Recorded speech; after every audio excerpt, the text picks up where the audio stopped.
Bonjour à tous, aujourd'hui je vais vous parler de l'obsidienne œil céleste. Alors l'obsidienne œil céleste c'est ça. Alors elle est noire, hein. Je vais essayer de vous la montrer plutôt parce que c'est vrai que c'est une pierre qui se fait tout en reflet. Et du coup, je ne sais pas si vous voyez bien à la caméra, voilà, elle a des petits reflets verdâtres qui peuvent dans certaines former comme un petit œil. Voilà. Et alors cette obsidienne œil céleste, eh ben, je crois que c'est l'obsidienne tout simplement la plus puissante et la plus complète au niveau de ses vertus. Ça reste quand même une pierre très très spirituelle. Elle va agir sur le point de vue physique beaucoup sur le système nerveux, ce qui fait que ça va pouvoir calmer toutes les maladies telles que l'épilepsie, les dépressions nerveuses, l'hystérie aussi, il faut dire les choses, calmer les peurs. Et également, elle est bien pour les crises, convulsions, hein, donc épilepsie, convulsions, vous avez compris, mais enfin bon, pour toutes ces choses-là, elle est très bien, elle va calmer le système nerveux.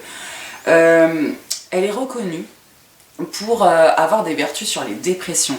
J'ai quand même envie de vous mettre un petit bémol et une petite alerte. Tout dépend du pourquoi de la dépression, j'ai envie de vous dire, parce que on en parlera plus loin, enfin on va en parler tout de suite d'ailleurs, comme sur le point de vue psychique. C'est une pierre qui va permettre d'aller au fond de nous-mêmes, d'explorer des fois les zones obscures que notre mémoire a volontairement effacées. Souvent si la mémoire efface, il y a des raisons. Ça va tout ressortir, ça va tout refaire rejaillir, révéler notre vraie personnalité, ce qui fait que finalement, pour des gens qui sont en trouble dépressionnel parce qu'il y a vraiment des problèmes dus à l'enfance ou certains traumatismes graves, il faut peut-être passer par une autre phase avant d'attaquer l'œil céleste parce que sinon ça risque de vous submerger encore plus parce que tout va ressortir d'un coup et du coup si vous n'avez pas une pierre apaisante à côté ça risque de faire l'effet inverse. Donc pour ceux qui ont de l'œil céleste, si des fois ils se sentent un petit peu tendus ou tristes et qui ne savent pas forcément pourquoi, c'est peut-être justement à cause de l'œil céleste. Mais sinon en règle générale, dès que c'est un petit peu pour les nerfs, ça fonctionne très très bien. Comme je disais tout à l'heure, ça va être une pierre très très spirituelle, d'autant plus. Elle a un rayonnement extrêmement puissant pour les énergies négatives. Alors, visible, invisible,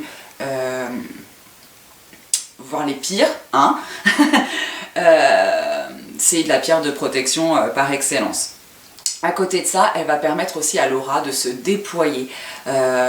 À l'âme de s'élever, hein, vous savez on a plusieurs corps dans notre aura et donc d'atteindre le maximum pour que ça nous donne en fait, c'est la pierre qui va nous donner aussi l'accès tout simplement à la lumière divine, j'ai envie de vous dire, The Shining.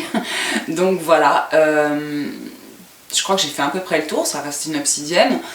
Comme toutes les obsidiennes, donc du coup au niveau de la purification et du rechargement, elle n'est pas nécessaire, comme elle agit en bouclier, elle n'absorbe pas.